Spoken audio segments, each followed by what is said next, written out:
Good evening, good evening, and good evening. I'm coming back on here again, y'all. I'm telling y'all right now, the enemy does not want this message to go out. This is the third time. This is the third time I am recording this, trying to get this part two of my testimony out. But with the glory of God, is I'm gonna get it out. But man, this is something. My phone has never. I'm telling y'all, I record videos all the time. I ain't never had a video I recorded that didn't play back. Never. And I've recorded this. This is gonna be my third time. And they were good. They were good, fantastic. But I'm not giving up. Mm-mm. Anywho, on my last video, as I was saying, I was a backslider. On part one, I was saying I was a backslider, and I had became a backslider because the church hurt, you know, and misunderstandings or however, whatever. It was church hurt, and I went back into the world, and I didn't. It wasn't a overnight sensation. It happened, you know, uh, over time. I'll say that. The enemy, he don't just come back, all at once. He nibbles on you like a little rat chewing on some cheese, and that's pretty much what happened. You know, um, and I'll just say, as I stated before, my vice, my thing was alcohol, you know, and um, I'll say this, having a glass of wine is not a sin, to have a glass of wine, to enjoy a glass of wine. Overindulge, that's a sin, you know. But for me, it was, I mean, if I'm drinking, I'm getting drunk, basically, you know. And I wasn't the type of person to, if I'm drinking, I'm getting drunk, you know. There wasn't no point of me drinking if I wasn't getting drunk, because that was that feeling of being drunk, and using that to numb the pain, because that's what you're doing. You're using that, whatever you're doing, rather it be drugs, alcohol, whatever you're doing, you that is your God. That is what you're choosing in place of God, basically. And so, because I mean, it's nothing on this earth that can fill that void in your heart but God. Ultimately, I mean, you can try, and that's all. That's you basically end up. Um, it's like when you in sin, you can't see what you're doing. You can't see. You blind. You can't see. All you see is what you want to do, and all you see is what you're going after. Like for me, let's say this bottle of water is alcohol. This is what I wanted. This is what in my mind I deserved. I worked hard. I've always been a responsible person to take care of my kids, take care of my family, pay my bills and stuff like that. So for me, uh that alcohol, I deserve that. I worked hard for that, and that was my outlet. That was what I chose to feel, that pain in my heart, that void, because ultimately, you know, uh, all an addiction is just using something, some form of a substance, to feel a emptiness in your heart. And some people don't even use substances. Some people use sex, you know. They have people that is addicted to sex, and they use sex, but or a combination of drugs, alcohol, and sex. All of it go together. You know, but all of those things are just a replacement for God. That's all it is, because God left us a void in your heart that is just for Him. It's not for nothing else. It's not for nobody else. Nobody, your significant other, spouse, whoever, nobody, mother, daughter, sister, nobody can fill that void in your heart but God. And you can't replace it with nothing else but God. And you can only thing you can do is fool yourself to pretend like you happy when you really not happy. Because a lot of times I would do things, and you know I would say, oh, when I do this I'm gonna be happy. Oh, when I get this I'm gonna be, you get that, then you do that, and you still not happy. The only thing that I have found in this life that is even satisfying, because what I do, writing, that's a gift that He gave me. That was an outlet that He gave me to express myself. And I would always say, oh, one day I'm gonna write a book. I'm gonna write a book. And even like when I backslid and I went back into the world, I never did write. For those 10 years I didn't write. I didn't write nothing.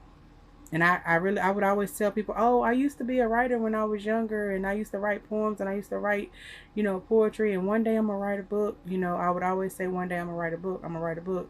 And that one day never came, because I wasn't living my life for God. I was living my life for myself.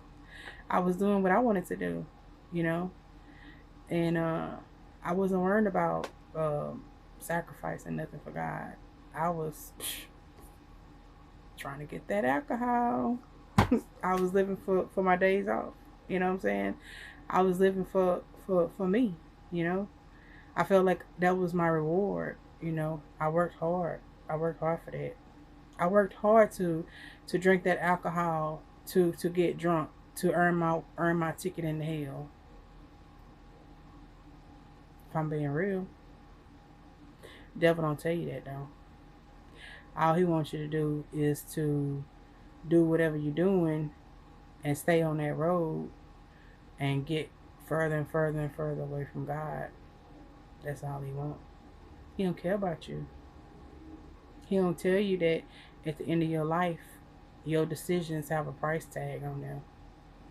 People dying every day and going into eternity and being eternally separated from God because of their decisions. And if I, you know, would have known half the things that I know now and have the knowledge that I have now, I would have been came back to God, but I didn't.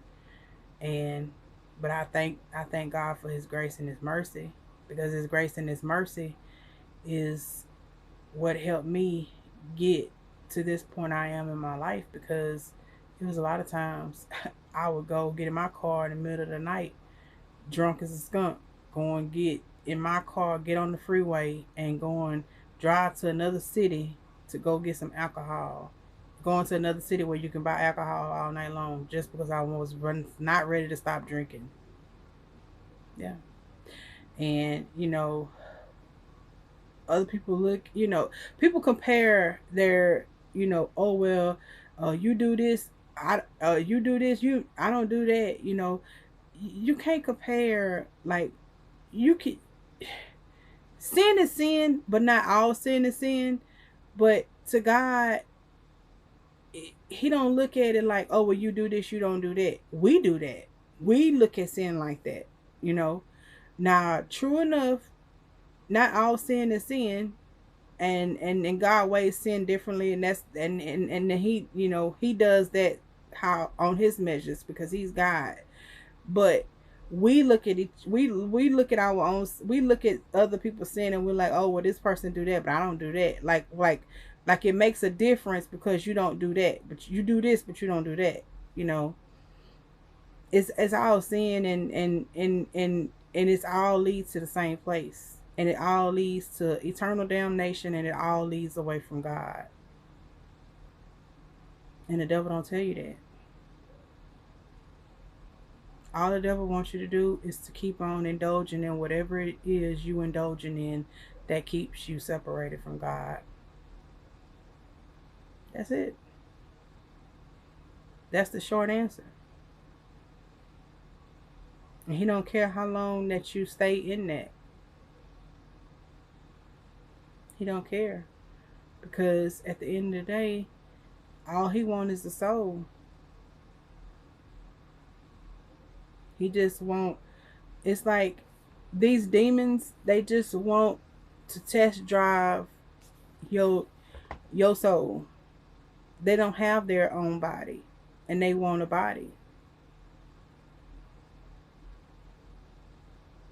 But what you don't what we don't realize is when we allow these spirits to inhabit us, and when we give over to these lusts and these temptations, and we invite these spirits in, and we get to a point where we allow the devil to manipulate and control our lives, because we rather have what we want rather than letting God have it and doing his will, because we can't have what we want and do God's will. It's impossible. You have to release that thing that you're holding on to that's separating you from God, because ultimately the enemy wants you to keep looking at that, and he wants to make that look so good to you that you just got to have that, and that you can't let that go. And a lot of people, they'll say, oh well, I love God, and shout and screaming and all of that, and go to church, and then when you go home, you're picking up that thing again.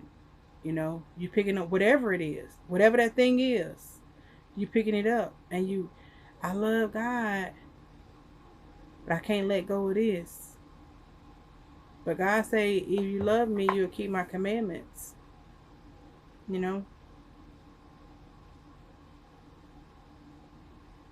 And that's why it's vitally important to get in a church that's preaching uncompromised word, that's going to tell you the truth. That's going to tell you the truth in love, not just, try to condemn you. Because it's not our job to condemn nobody. I'm not on here trying to bash and condemn nobody, because I was a person that was doing things I had no business, and on my way to hell, and everything else. But by the grace of God and his mercy, he changed my life. And that's why I can tell you the things that I know, that, he's renewed my mind to have an understanding about these things, because the enemy will not tell you these things. All the enemy wants you to do is to keep staying in that lifestyle, that cycle, because he wants you to uh, not grow in God. He don't want you to have a relationship with God. He don't want you to come into that light, you know. And when you in that darkness, you don't see nothing. You don't see nothing wrong with it. You don't see nothing wrong with it. You just as lost as you can be. You don't see. It was so many. I mean,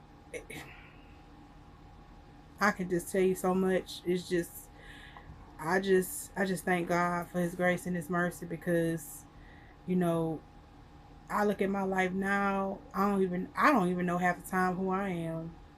Really. You know, I it's just amazing.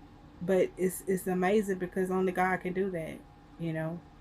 Only God can do that. I look at videos of myself. I look at video I can look at a video of myself, how I used to be, you know, just cutting up. I mean cutting up. Cussing like a sailor. I mean just man. And I'm like, I can't I look at myself like disbelief, like wow, this was me. Cause like I don't even know who that person is no more. I don't even know who that person is no more. That's funny. But only God can do that. But um I know I kinda strayed off, but I'm just letting God say whatever it is he wanted to say, because This is my third time making this video, y'all, and I am so tired. I am tired, but yeah. Uh, I was in that for a long time, and I I didn't see. I couldn't see myself. I couldn't see what I was doing to myself. I couldn't see what I was doing to my kids. See me like that. You know, and I know that that impacted a lot of the wrong decisions that they made in their life, and wanted to veer off and do certain things. A child do what they mimic what their parents and they see their parents do. Uh, it's just it's you just but you live and you learn, and hopefully you live long enough to get it right. You live long enough to come back to God and say, you know God, I messed up. Help me to get it right. you know because he will. He will. He's a forgiving God. He's a loving God. you know and that's his will, is that we all get to the point where we realize that we can't make it without him. We need him. And so that's what he ultimately wants for us. I um don't have a problem with the word Christian. People use that term kind of loosely. I don't too much care for Christian. I identify as a follower of Christ. I like to use that term because to me that's more personal and more intimate, because I'm a follower of Christ, because I to be a follower of Christ means you lay down your life for God. you know you pick up your cross, you deny yourself. you know that means you say no to your will and your desires, and you say yes to his will and his desires, and you live a life that is transparent, and so that his will be done in your life, for him to get the glory. That's what it means to be a follower of Christ. That's what I like to identify. That's what I like to be known as, a follower of Christ. you know and people say salvation is free. Salvation is not free. Salvation is not free at all. Salvation costs everything. It costs you everything, because you have to give up everything for God. But it's not a bad thing, because it's like none of that stuff that you do in the world can even compare to the feeling that you get from being in God's presence and having a relationship with God, having a relationship with the creator of this world, and being in his presence. Because that's what you was created for. You was created for that, because that's what he left the void in your heart for. Why don't you think that people that's rich and have all the money, they still not happy? They have everything in this world that they can buy, and they still not happy. What does that tell you? That means that there is a void in everybody, and you cannot fill it. Even if you have the money to even buy everything you want to buy, or be with, like, anybody you want to be with, or buy whatever you want to buy, or whatever, it's still not gonna make you happy. That's why people that is rich, a lot of times, end up killing themselves or whatever, and they allow the devils to talk them into doing stuff like that. And I'm not on here to try to say anything about that. I because I'm sensitive to that, because I know people, they have had people that have actually committed that and done that, and that's not, I'm not trying to make the point of that. What I'm trying to say is that, because that's a very real thing, and people have ultimately done that. But um because there is nothing in this world that you can do to fill that void. It's nothing that you can do to fill that void but God. you know and it's it's sad, but it's a sad reality, in this life. you know but that's why God's that's why God always knocking at people's door. That's why God is always sending laborers by people's path to to tell them how much he loved them, to try to get their attention. But God is not gonna force himself on people, you know. He knocks at your door, and either you let him in or you don't, he don't send nobody to hell. We send ourselves to hell because of our own choices that we make. He give us grace and he give us mercy. And when our time is up, is up, you know. And the thing about it is, you know, people can try to hold on to this life and this and want to keep chasing after the things that they want, but you don't ever know when your last day. You don't know when your life is up, you know, because that your last day gonna be. I mean, just like the Bible say, like he coming like a thief in the night. Nobody know when your last day is gonna be. You know, it was plenty of times when I was in the world and I was drinking. I had a lot of near death experiences. A lot of times I was getting in my car, going to another city, go buy alcohol, getting in my car, drunk behind the wheel of the car, drinking and driving. I had a lot of near death experiences. It wasn't nothing but the grace of God. You know, I had a lot of times I could have drowned in my jacuzzi at night, getting drunk, listening to music, drinking, partying, got drunk, fell asleep in the jacuzzi. You know, I never did know, if I'd have died like that, I never would have seen God, you know. But I just thank God for his grace and his mercy, because I would never thought that I can come on here and, you know, just tell my story like I'm telling it, and just, you know, but I don't have no more fear no more. I don't have nothing to lose. I don't have nothing to lose, but I have everything to gain, because I have a new life in God, and I'm not afraid to say whatever it is he want me to say. And I don't have no filter. I say what he want me to say. I say it with grace. I say it in love. But I'm gonna tell you the truth. I'm not sugarcoat nothing, cause ain't nobody blood gonna be on my life. I'm gonna tell you the truth. I don't know a lot, but I'm gonna tell you what I know, and I'm gonna tell you what thus say the Lord.